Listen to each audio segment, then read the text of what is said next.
Sometimes I wait for like a few seconds just to see, because there's been a couple of times where it's thrown me like an SD card error, but I think I'm okay. Looks good so far. Yeah. That is a nifty little piece of technology you got there. Yeah. Zoom PodTrack P4. It is, I mean, I have the Otter case, and the Otter case has like other stuff, like older microphones, or like this little bi-directional one that I can slap on top of my iPhone. Some other little bits, but this is the main show now. You're like a professional. Well, don't tell anyone.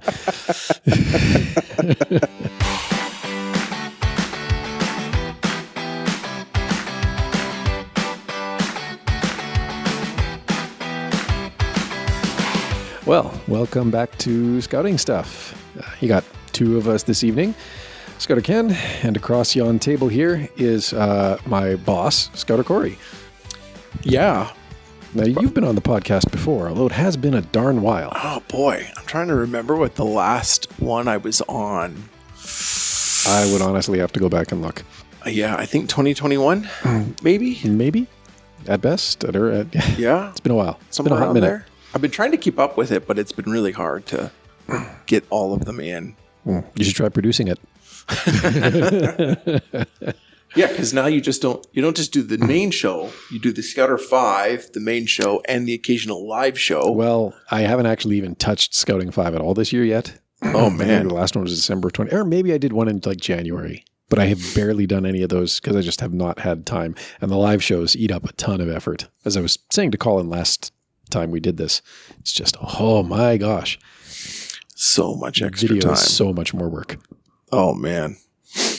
I started to watch one of the live shows a while back, but I just didn't have time to finish it. I'm going to have to go back and rewatch it. I can't remember who the guest was, but... Well, we've done two now. So then we had the first one was about Sasquatch Seekers, and then the most recent one was about, I guess, technically next week's content. So like Safety Week and the mindfulness and the... It might have been Sasquatch Seekers that I was watching. Yeah. So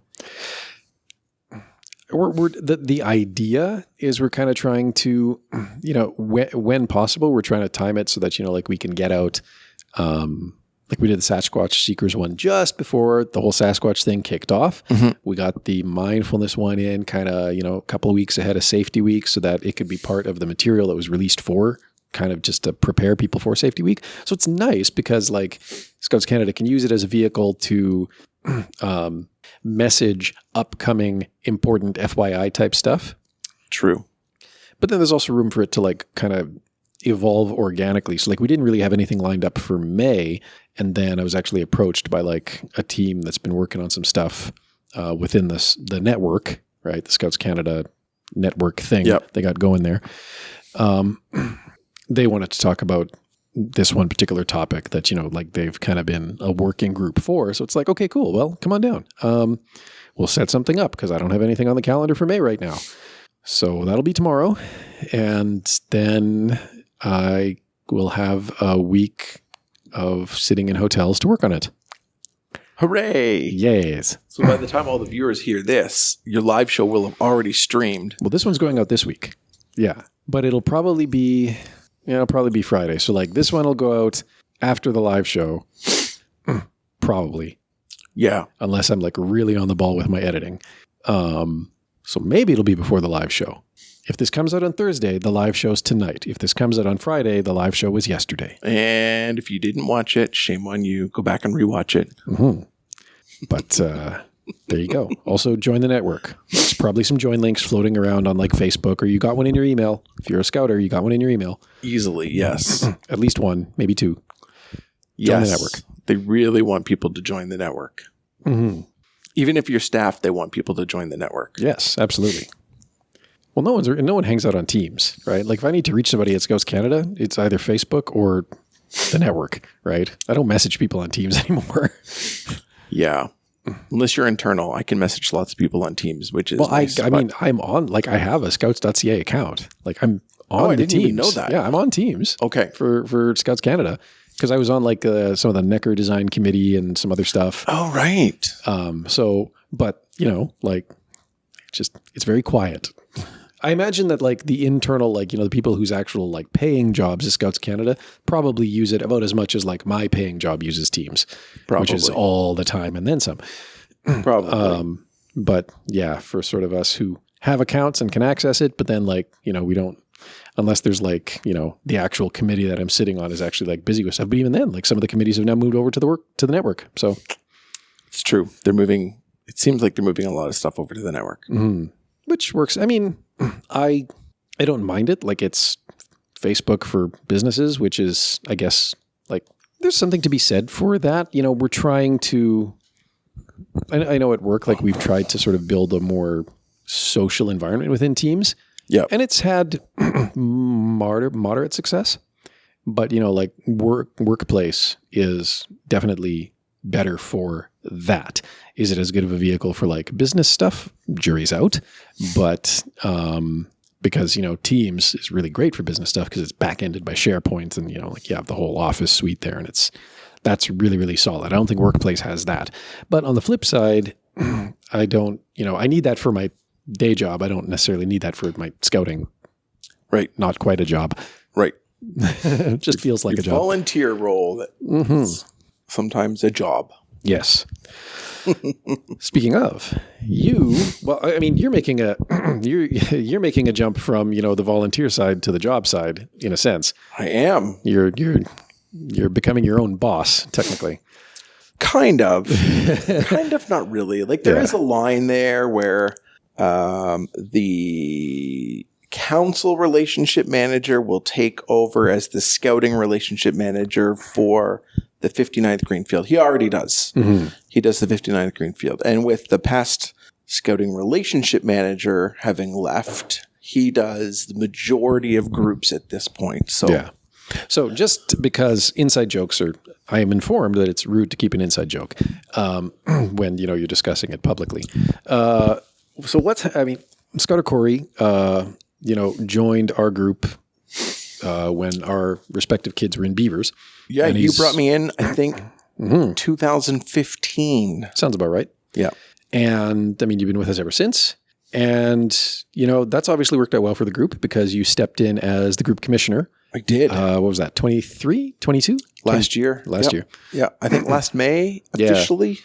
Yeah. When our previous group commissioner accepted a position in a rival city, whose name we shall not mention. Yeah. It's a good opportunity for them, so I don't blame them for leaving. No, not at all. And they've already settled in with a new scout group, I gather, so that's awesome too. Yeah. But anyways, so you stepped in as the group commissioner, and then just within the last month or so, you have leveled that up, and you have taken a position as the scouting relationship manager for Northern Lights Council. Yeah. So you've actually now moved on to the payroll of Scouts Canada. I sure have. I'm one of the 138. I think that's what the last stat I read was. Employees who actually work for Scouts Canada. I don't know if that's totally true or not, but that's what I read on Scouts Canada website at one point. Interesting. Yeah. Well, now we know. Yeah. But so as a result, of course, now we have to go through the whole process of moving you out of the group commissioner role. Yes, you and do. Moving someone else into that role. Sure do. My scout thinks it should be me. Apparently she hates me. And this is how she's telling me. She wants to see you get demoted. Yeah. That's my joke, is that being the group commissioner is a demotion. Well, a good demotion, don't get me wrong. It is a necessary part of any scouting group. If you get a good group commissioner, which I hope I was, your group just will thrive and do really well. I think that's very true because, like, at one level, the group commissioner, you're there nominally, you're the head of the group, or more I guess you're more the representative of the group to council, to other groups. Yeah. You do have some authority within the structure of the group committee. Yeah. But ultimately everything in the group committee is voted on. It's a democratic process. It's Should a great be at any rate, democratic process. At least the way we do it, it's been pretty good over the years. Yep. We've been super fortunate. I think that our group has done an extremely good job over the last 10 years that I've been part of it, Yeah. of like encouraging our youth to keep going. And I can count on one hand the number of years that we have not had full sections at all levels. And it's not that many. Nope, not at all. And I mean, like right now we're riding a pretty good wave of numbers, I think. I think we are. Yep. Don't quote me. I think 150 youth and 50 some volunteers, something like that. Like we are a small business. Yeah. We have more people in our organization than Scouts Canada has paid staff. It's crazy. Yeah, that's more people than my employer employed, at least before Rockwell bought us. Yeah. But anyways, so yeah, like, I mean, and you know, like that's, you know, not the result of any one person, but it is sort of the result of sort of this succession of people who have come to the group with a very good vision, I think, for like, you know, what the group should be. And you know, ultimately that's what you want in a group committee, in a group commissioner, in your scouters, and in the youth, right? Because, you know, youth led, like we're hoping to engage the youth in ways that, you know, allows them to really contribute and shape the direction of at least the programming, right? And then the group committee and the scouters are really there to support that. And our group committee over the years has been really, really excellent at doing that in terms of fundraising, in terms of acquiring good equipment and replacing and repairing that equipment as needed. Yep. Yep. I can't think of a better quartermaster for our group. No. Than Mr. Ian Crow, who has been in our group since, let me think. Somebody was telling me when he started. Oh, Cameron Burns was telling me when he started. Mm-hmm. Ian had also started, I won't say how many decades ago. Around the same time. Yeah. And I mean, well, he was my vent advisor. Yes, I remember. And now he's my vents advisor. Yep. It's come full circle. Yes. Circle of life. Well, I mean, but it's cool to have that happen because, like, you know, I've had a version of that happen, right? You know, like we were talking about at the bottle drive, right? Yeah. With Jeff Conquest and his kid, right? You know, he was my scout leader, and then I got to be like the beaver and the cub leader for his kid.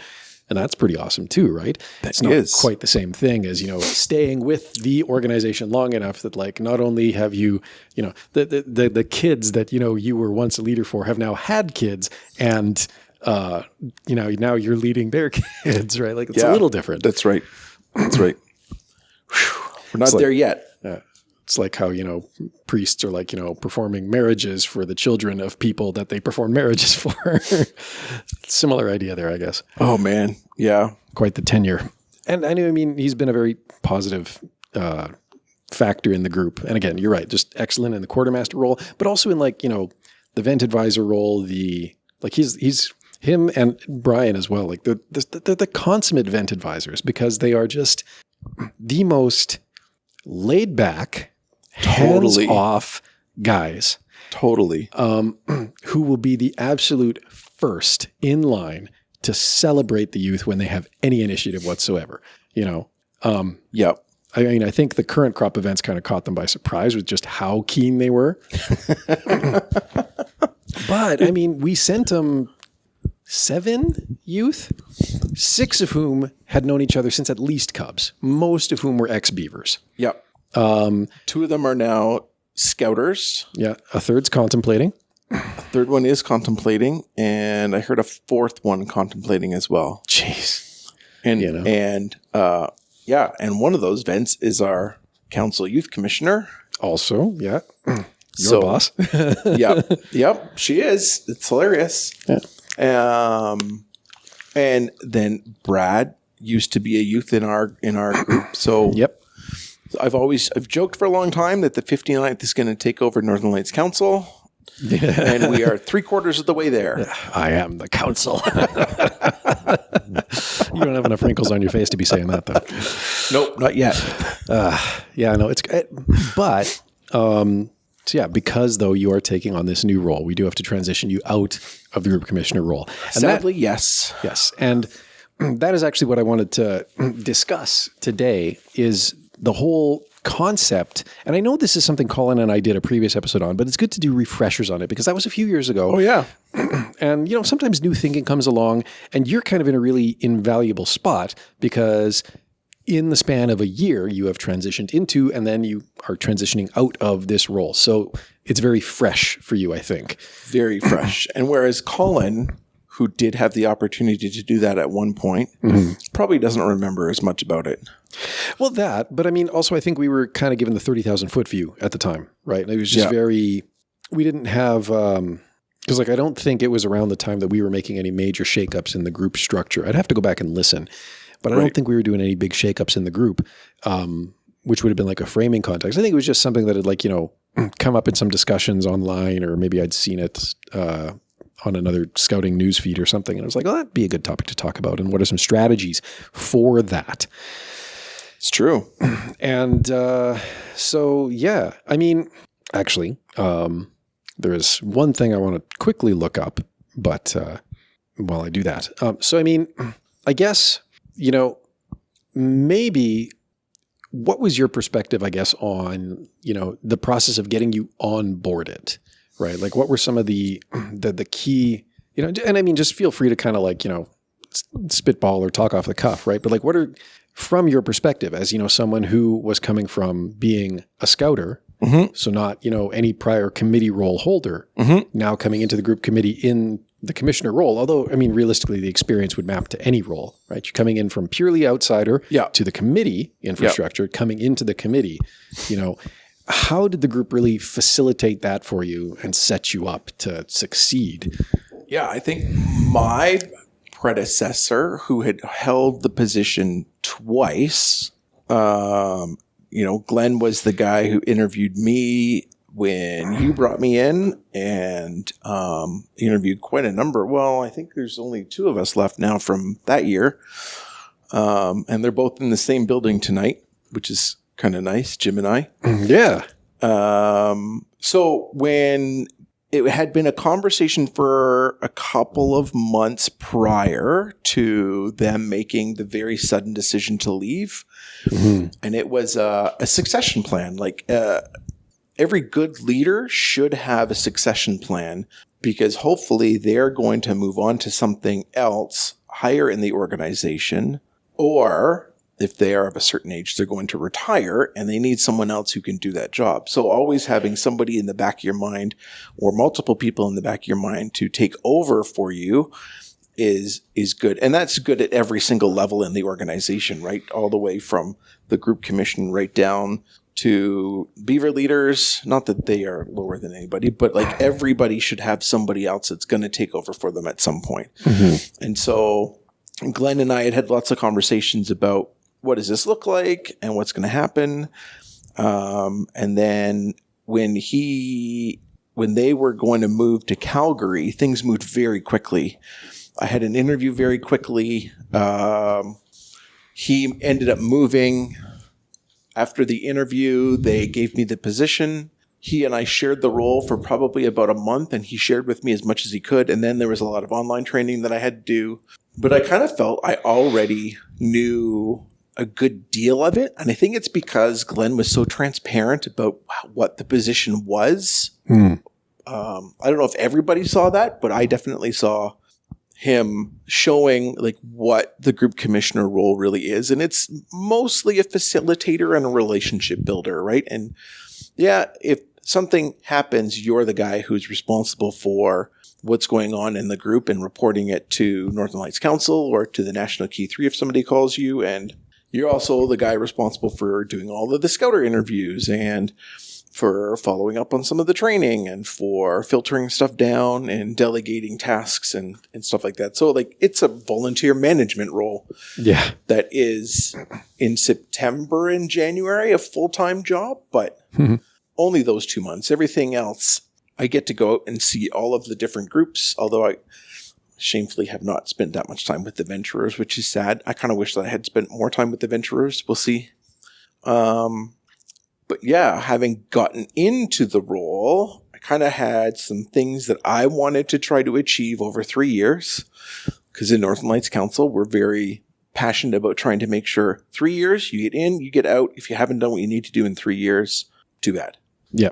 Time management is something that is important as a group commissioner. Well, I think in general for everything, time management Most is probably things important. tend to need it. I'm not fantastic at time management all the time, but I've gotten lots better over the last few years. And I will say that Glenn's partner was a huge motivator for me to do better. She was very organized and very I don't think I've met any two people who are that organized in my entire life. ditto. But like, I definitely felt the push of, no, I need to come up to as close to that level as I can get to make sure that I know what I'm doing. And so I think a lot of that personal growth that I had made in that kind of just put me in a position where I could go and do that. And so, yeah. And then on top of that, also being a full-time student, trying to do a Bachelor of Commerce and a stay-at-home dad, which was nice during the pandemic because I could do my studying at night and try and help everybody at school during the daytime. And like many people who struggled through it, it was a little bit easier for us, which was kind of nice. And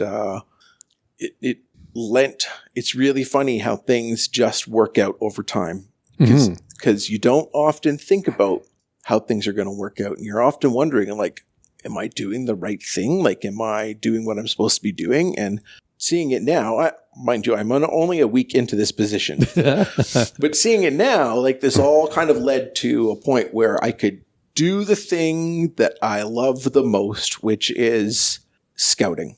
Scouting is probably the one thing in the world outside of my family that I have the most passion for and that I want to see people succeed in the most. And thus far, I am really enjoying it. So, but now I have to figure out how to get someone else into my role who... Well, at least you had a good model for how to do that. I had a great model. And not everybody does, which is sad. I know that there's groups in our city where the outgoing group commissioner just drops the keys off one day and says, see ya. And that's it. You're kind of left trying to deal with it. Yep. And trying to figure out the role from there, right? And that's just left on your lap, and that's unfortunate. That shouldn't happen, but it does. And so, oh well. Right. And I mean, I think, this is maybe a good time to also kind of just talk about the back end of all of this, right? Because, obviously like you say, to transition someone like yourself into the role, having that mentorship and the outgoing group commissioner be present and be transparent, brutally transparent. I mean, yes, would struggle to find a more honest person than our outgoing GC.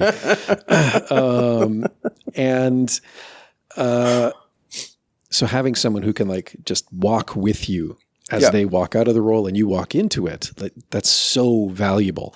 But then, equally you mentioned like, well, just drop off the keys, good luck and see you later. And I think we've taken steps as a group to inoculate ourselves against that a little bit as well. I mean, at the end of the day, we do still have door keys for like whatever halls we happen to be renting. Right. For as fortunate as our group has been, we do not have a dedicated scout hall. That would be nice, but I know it's not going to ever happen. Would be nice. Especially not in this real estate market. Not happening in this city, that's for sure. No. But... we have, taken a lot of effort to build up our digital infrastructure, because you mentioned that we're a small business and we are. We are. Right down to the fact that like we have, a domain name. Yes. I mean, you can find us, we have a website, we have a domain name, but there's an email system behind that. Yep. There's, document sharing, shared storage of stuff. Like there's a lot of infrastructure that's backstopping the group. And that is also a key part of that transition because, as we were moving your predecessor out and moving you into the role, at some point, I had to go in and I had to do a password reset on the commissioner email, right? So he can't get into it anymore and it goes over to you. Yep. But then you have that continuity. Now you have access to all the documents, all the records, all the email chains that, all the loose threads from the previous commissioner, they're all there. And like that was one thing that our group was very receptive to back in, I can't remember when I even pitched it, 2016, 2017. I think that's when we started. Yeah, we started with Quip at that point. Well, we had been on Quip previously because I just needed something to organize the Beaver Scouters with. Right. And that was a pretty effective tool at the Beaver Scouter level, but it didn't scale to the group level that well. Yeah. It was a good start. Yeah. But then, around 2017, I think was when I really started agitating for us. Like, we need a website. We need a social media presence, mostly because this was what I was using to reach out to scout groups to meet with when I traveled. Right. And, but it was more than that, right? Like, before we used to have just, 59th or 59th Scout Treasurer at gmail.com or whatever it was. I don't even remember what it was, right? But something to that effect, right? Yeah, something to that effect. Yeah. Just a handful of like everywhere. stray Gmail accounts. Yeah. And I mean, that worked. And we did have like a process for handing those over, but it was very ad hoc. And I mean, there was nothing to really stop anybody from just walking off with the email account, so to speak, right? And then what do you do? And we're not going to get it back. Right. So we, that was the other part of it, is making that concerted effort to get us off of just loosey-goosey email accounts and get us centralized onto, this administrative infrastructure, which now I'm not the only administrator for. Yeah. That was important too. You were doing a lot of work by yourself, and it was important that we get somebody else to help you out. Exactly. Because, I don't plan to leave anytime soon, but buses happen. That's right. And so do airplanes. Airplanes, I could end up trucks. on a Boeing MAX 800, Right. Where's Scouter Ken? Well, part of him's in the Rockies and part of him's in the Grand Canyon. And that was so morbid. That was very morbid.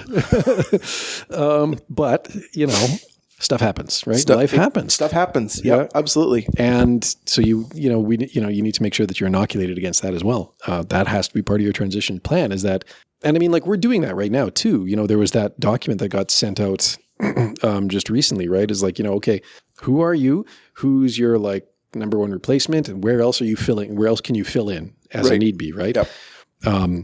I might actually grab that spreadsheet and share it as a template with this episode if I can be super, super on the ball, because all of this is part of transition planning, right? Is being able to have the outgoing person walk the incoming person into the new role, but then also having the, having everything set up for your group in such a way. And I mean, like, if you need to get a domain name, they're cheap, like not even $20 a year. If you need an email system, you can go to, well, at least in Canada and the US, you can go to TechSoup. TechSoup US is not the same as TechSoup Canada. They are different websites, but they function in the same way. It's, you can get like steal of a deal or even free versions of a lot of great stuff. So like, we've got Google Workspace, we've got accounting software, a couple of other things over the years. Through TechSoup, Google Workspace was free, right? And then we can map our domain to it. And then that becomes our email system. Microsoft also has a non-for-profit system as well. Yeah, Microsoft does non-for-profit. I was telling one of my counterparts in Calgary about it because she didn't know about it. And so I said, hey, like, did you know this was a thing and that get your groups on this thing? It's free. Yep. You can do it with them. There's the Microsoft stuff. I think Slack is on there. Like, there's a whole bunch of different options. So whatever your flavor is, right? We went with Google just because that kind of seemed to have the broadest appeal amongst all of our members. Yeah, and I think almost everybody in our group uses Google for something. Yep. And I mean, like, it helped us in a lot of other ways too, because, like, that was all pre-COVID. And then, well, geez, when COVID hit, like, we had a Google Meet infrastructure ready to go. Yeah, we didn't have to pay extra to have hour-long meetings or 2-hour-long meetings. Nothing like that. I mean, we did use Zoom for a while, but then it was kind of like, well, geez, we have Meet. Why don't we just use Meet? Yeah. And that was it. We never looked back. So having that established infrastructure where, like, you have your commissioner email, or you have your treasurer email, or you have your quartermaster email, or you have your whatever, it doesn't, whatever your roles are within your committee, within your group committee, within your organization, we have email addresses for each of the individual sections. Yep.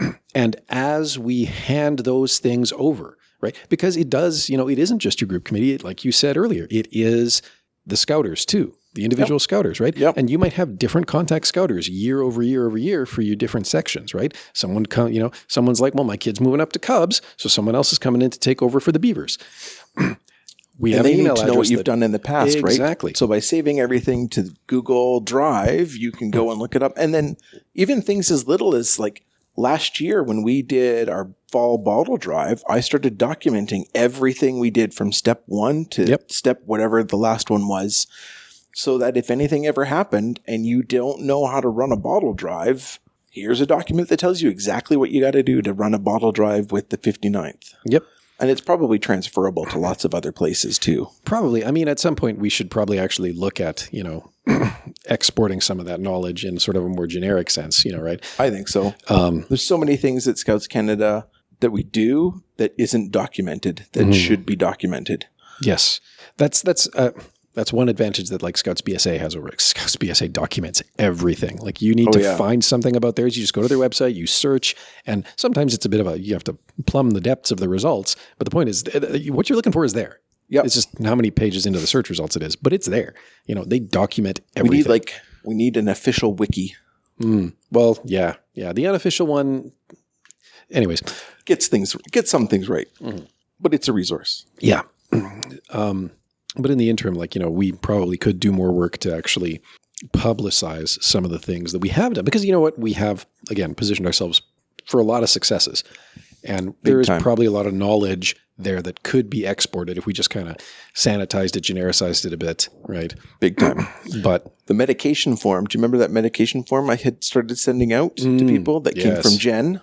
And it was a Girl Guides medication form. Yep. That is a live form now. Oh, nice. That we sent in and they've produced for us and put it up there. And that is awesome. Yeah. That's good too, because I mean, and medications is a tricky subject, especially if you've been through first aid training, like it's kind of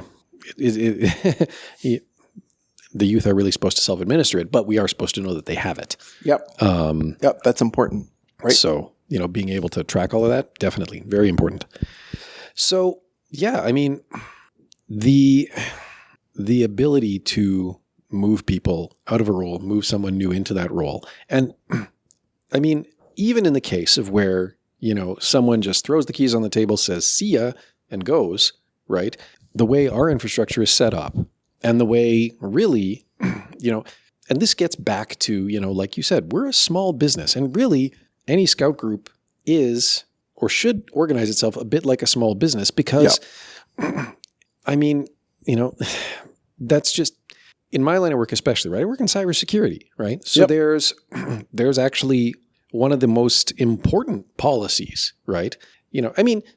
Obviously, my clients, they want they need to worry about their software and their network environment and firewalls and all of those things. And those are all very, very important things. Mm-hmm. But if that's all you're doing and you're not doing anything on the people side, you don't have a security program. That's right. You have a crunchy shell around a very, very gooey center. And managing your people is part, like most of the cybersecurity frameworks that are out there have some section in them about how to manage people who are transitioning out of a role. Yep. And that can be they're moving to a different department within the company. That can be they're retiring. That can be they've turned in their notice. That can be they're getting fired.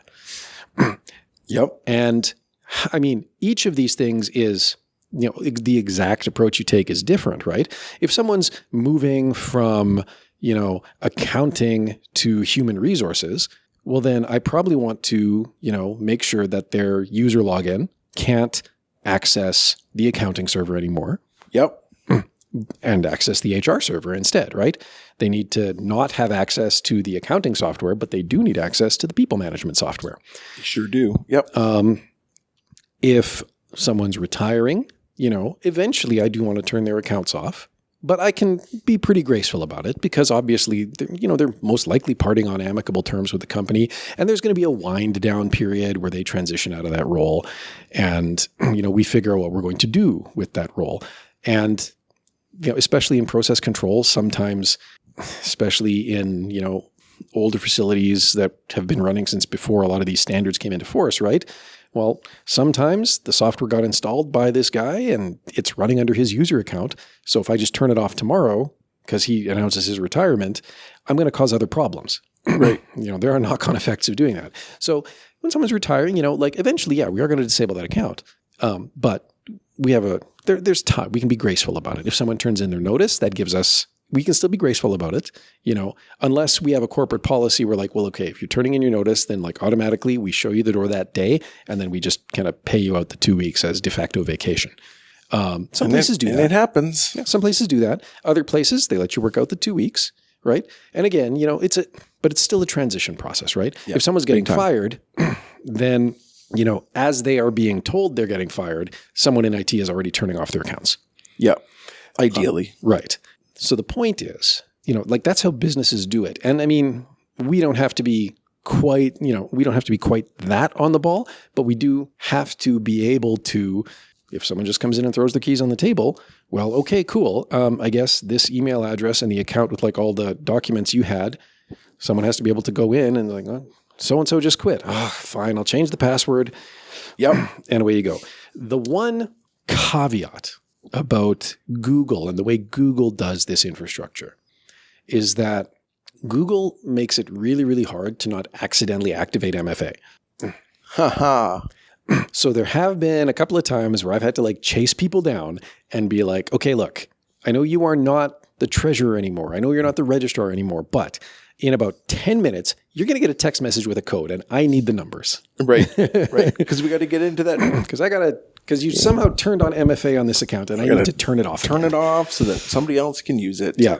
And that's a bit of a pain in the butt. But that's why having the actual Google Workspace infrastructure, and I think there's something similar on the Microsoft side, is important because you as the administrator of the business class software do have some additional tools you can leverage to lessen the impact of this, right? If it's just someone's rando Gmail account and they just decide to walk away, there is nothing I can do. Nope. Possibly years and years and years of communication is gone. Yeah. And if you get a group commissioner or a secretary who leaves and they have minutes from 5 to 10 years worth of GC meetings, like all of that policy is flushed down the toilet and gone. Yep. So it is very important, I think, as a group, there are resources out there for nonprofits to get yourself, backstopped. This is something I think I need to raise with Scouts Canada more is just like, I think, and maybe, maybe now this is a bug you can start putting in people's ears. I think we actually do need, and if this is run by volunteers, because in any company of 130, I mean, people are already going to be running in 16 different directions at once. It's just how it is. It's true. So maybe this is something that we need to like foster with volunteers. But I think we really do actually need to, and I mean, I might be putting my own neck out here because I've done this enough for our group that I think I have a really good idea of like what can be done to make it work, right? But it's just, okay, cool. You have a group.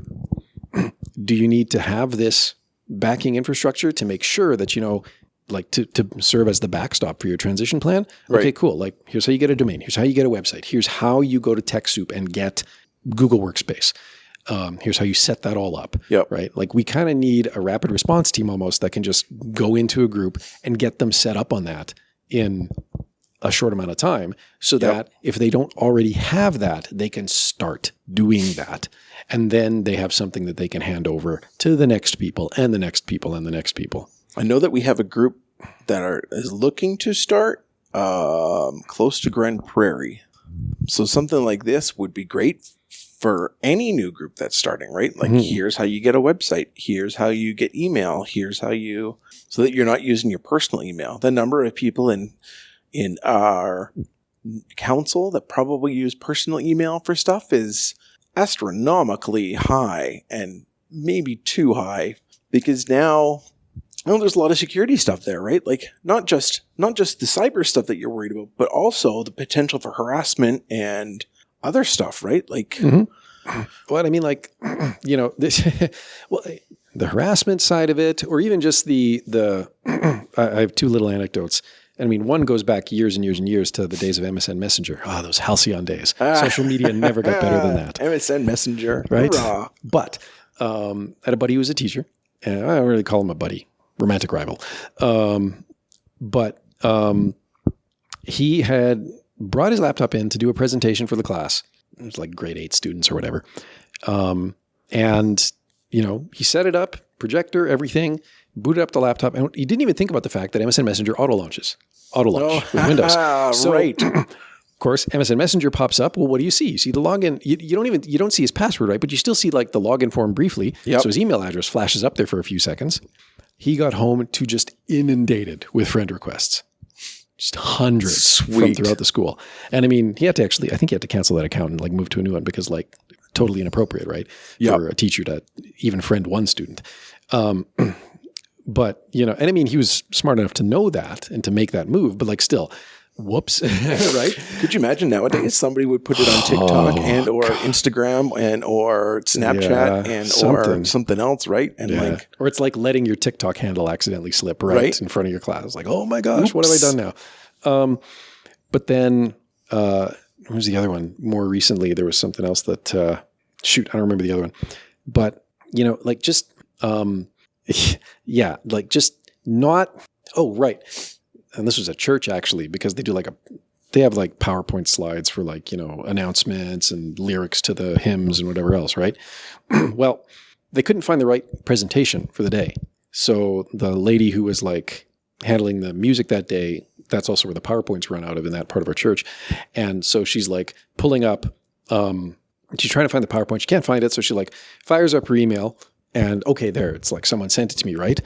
But it's like, okay, cool. Like, glad it was there. Glad you found it. Yeah. You know, but like, I didn't need to know where you're banking. I didn't need to know your beauty salon is like on you for like, hey, you should book another appointment, right? Like, I don't need to know these things about you. That's right. Nobody needs to know those things.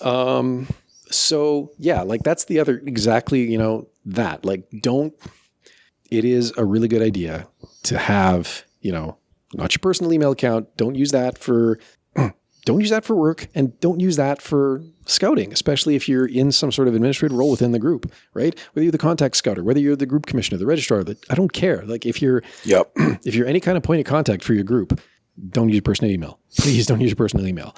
And if your group doesn't have an email address that people can send to, like you need to build that. Absolutely. Because that, like you said, you know, like that's where you can store all of those records over the years. And if it's just in like a single individual's control and that individual wants to do a runner, yeah, that's all gone. Just like you said, like it's just gone. All gone. And you don't ever want to put yourself in that position if you want your group to be healthy, not just in the immediate time, but long term as well. A decade from now, after your last kid's aged out and you're, you know, off doing other things. Right. Or even if you're still with the group, but now you're just not the quartermaster anymore or whatever. I don't know. Right. Like, and people move on from scouting. They do. Sometimes you don't expect it and sometimes you do expect it. And so if you don't have that knowledge transfer somewhere, you're really losing out. Like I could not imagine what would happen if Ian Upton left tomorrow. How much knowledge our group had just lost. If that was it with Grizzly, like Grizzly goes tomorrow, like our group is now worse because we have lost somebody who has an insane amount of knowledge. Yep. And I mean, like that will always happen, right? Like even with all of the way we have it set up, like if we lose those people tomorrow, like that is a net loss to our group. Big time. Even if all the information that these individuals had stored within our infrastructure is safe. Yeah. You know, because you still lose the person and you still lose the person, but at least you don't lose all the knowledge that they had, right? Yeah. If they were Everything they at documenting least it. bothered to write down, you at least still have that. Every email they bothered to send, you at least still have that. Yeah. We may need to get on those two to make sure they write their stuff down. And a comment as well, because I've never actually been able to get, Ian doesn't actually use the quartermaster email. He doesn't. But the quartermaster email still exists. And so everything that goes to the quartermaster email gets forwarded to Ian. Oh, that's even better. Because email forwarding is not a new technology. So we're still retaining. What? Yeah, we're still we don't necessarily get a copy of his replies, right? But we're still retaining all the inbound messages, right? And that has value. It totally has value because then we know who his contacts were. Yep, and he does use the Google Drive part of it, right? He's got some documents he's been working on actually trying to build inventories for the group. So, you know, like at least we hold on to that knowledge. Right. But yeah, like it's, so transition plan, you know, have people walk with people, right? When someone's leaving the role, someone's coming into the role, they should walk together for a while. And I think the longer you can do that with somebody, the better it is. But not in an annoying way, right? No. Like there's a difference between helping somebody and micromanaging. Right. And so at some point, I know that I have to help my replacement get comfortable with their job as the group commissioner and help them transition into their role. And then at some point, just let them do the role. That's right. Yep. And I totally back off and I say, here's all of the emails and here's all the information that I had and here's all the knowledge and you know how to catch me. Yep. And then in like manner, you know, build that infrastructure for your group. You know, figure out a way that you can actually have not just the people roll over between roles, but have a place where all of that knowledge is stored and have a means of handing over access to it. Yeah. If someone's going out the door and someone else is coming in the door, you know, you should have a way of saying, okay, cool. Well, I'm changing the password on that and you don't know the new password, but your successor knows the password. Yep. And now they have access to it and they have access to all the things that came before because it sucks to lose that. It really is terrible to lose that. And if you're in a group that most people are technologically inept, there's got to be a venturer or scout who probably knows how to do all of this if you give them the tools to do so. Yep. But I also do think that, you know, I mean, absolutely, like a vent or a rover could probably figure out how to do this. Yep. I'll try and throw some links in the show notes to some of the stuff I've mentioned here at least. Because, you know, it is kind of a good roadmap. It's like register a domain here. Here's a quick way to cheaply build a website with that domain name. Here's, you know, how you can contact TechSoup to get your stuff to, you know, have some email and whatever else back-ending all of your stuff. Totally. We can give you the steps. And then, someone, you know, if you can find a vent who's reasonably tech savvy, they could probably figure it out and put it all together for you. And then you just need, you know, that other point though of, you know, making sure then that you have a couple of people who are able to then administer all of that, right? Yep. Even if it is just, well, they have the Google admin app on their phone. So when someone leaves, they can just go in and be just like, okay, cool, reset password for that account. And the Google app is like, it's 2 taps. Just reset password, share. That's something I'm going to miss. Being able to just go in and reset passwords and set up different groups for stuff. But that's all right. It's okay. It's part of moving on. Well, you'll come back. Oh yeah, probably. I am allowed to be a scouter. I'm not allowed to hold any kind of group committee role, and I'm not allowed to be a contact scouter. Fair enough. So that seems reasonable. Yeah. We'll see how many meetings I actually get out to. Yep. And then the other thing is, you know, get your people talking about it, right? That third thing that I just kind of briefly mentioned there is get your people talking now about like, okay, well, cool. Like if I'm sick for a meeting, who can I lean on as a replacement? Right. You know, if there's another section that needs help, who can I stick my hand up for?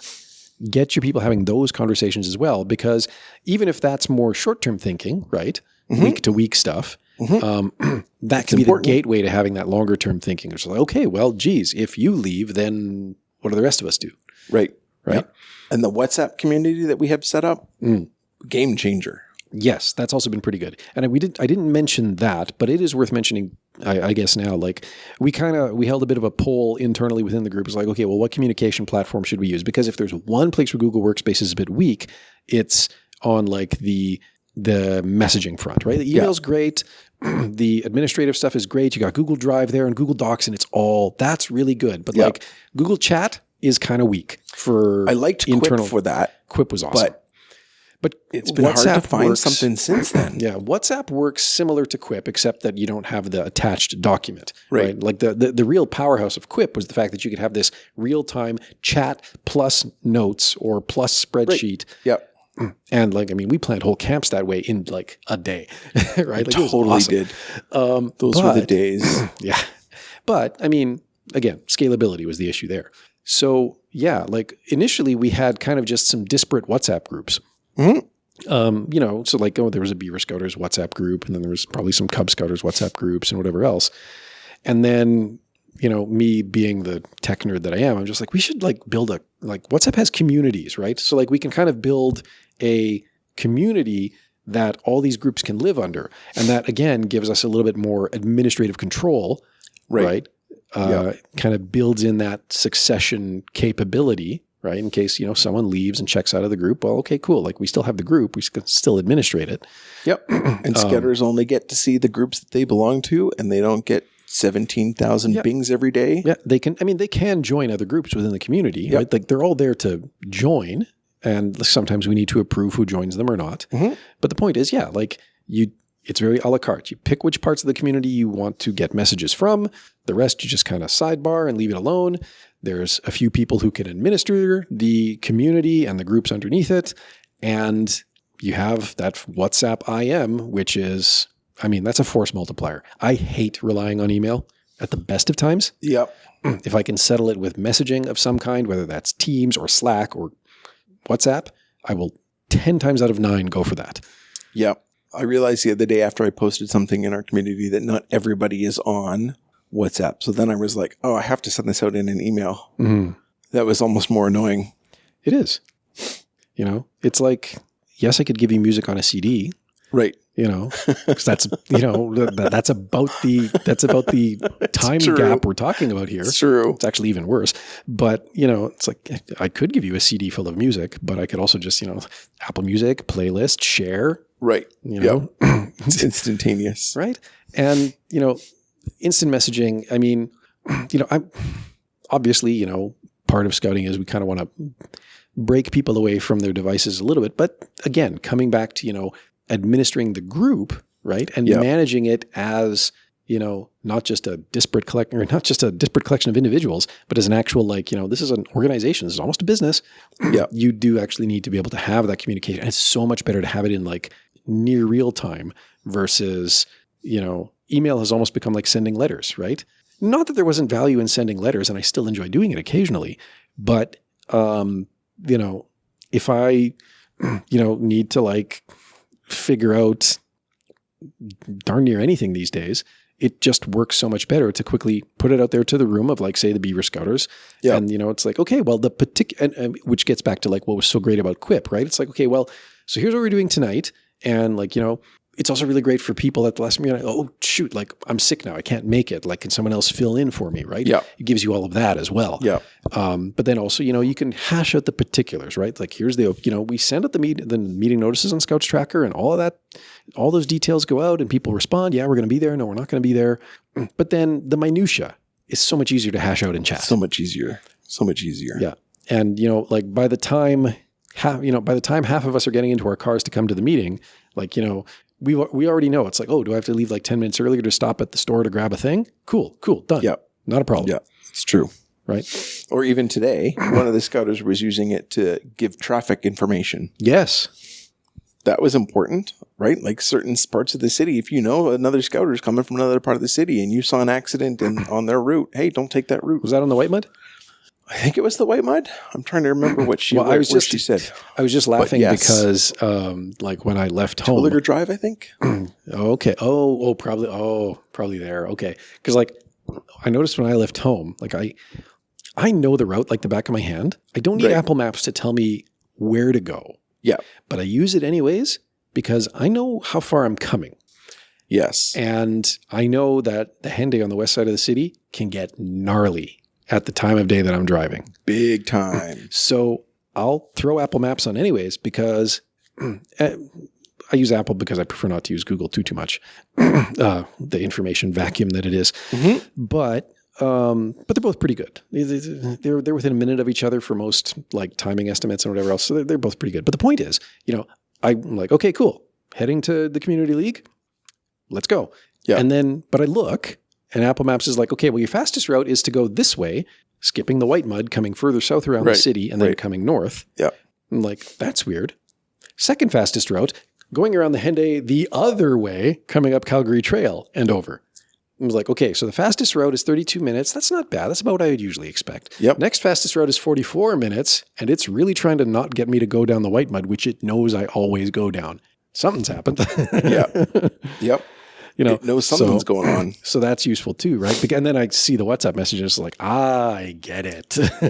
Now you know. Yeah. But it is useful for that too. Like you can just quickly like tap and reroute people. It's like, oh yeah, don't go that way. Go this way. Technology has come so far. It is, yes. And I mean, that's a whole other podcast. Totally. That I definitely, you know, I have so many thoughts circling in my head about technology, which I kind of alluded to when we were setting this up. Yep. But make sure you talk about paper registrations. You trying to start a fight? You're trying to start a fight. Man. Enter disclaimer here. Yeah. Wow. You're going to us both fired. Yeah, maybe. Well, it might have been nice working for Scouts Canada. Thanks, everybody. Oh, man. Yeah. Well, anyways, I should probably get back to that meeting that's happening in there. We should. Indeed. It's actually something I needed to talk to one of the other scouters about. Yeah. The intricacies of I never had to deal with this in Vents because we never had a mixed company. But yeah, sometimes your Vents start dating, and these are weird things that happen. You need to figure out how to navigate those. Oh, is that a thing that we got to talk about? Well, I'm not going to name Potentially? names. I'm not going to name names. No, don't name names. But yeah, there's Interesting. it's a bridge that I gather I've seen this discussion pop up a few times on the Scouts Canada Facebook group, and I know there's at least a couple in our own Vent. I think, not 100% sure. But anyways, stuff, right? I mean, teenagers. Teenagers. So, fun things. But that is a different episode. Okay. Well, anyways. I won't be on that episode. No, goodness no. I don't even know if I'll be on that episode. I'll let somebody else handle that one. Oh, boy. Oh, good times. Good times. Well, thank you, sir, for coming on this. Thanks for letting me come back. Yeah, and good luck in your new role because I think it'd be great for it. I think I will. I'm going to love this new role. I already know it. Awesome.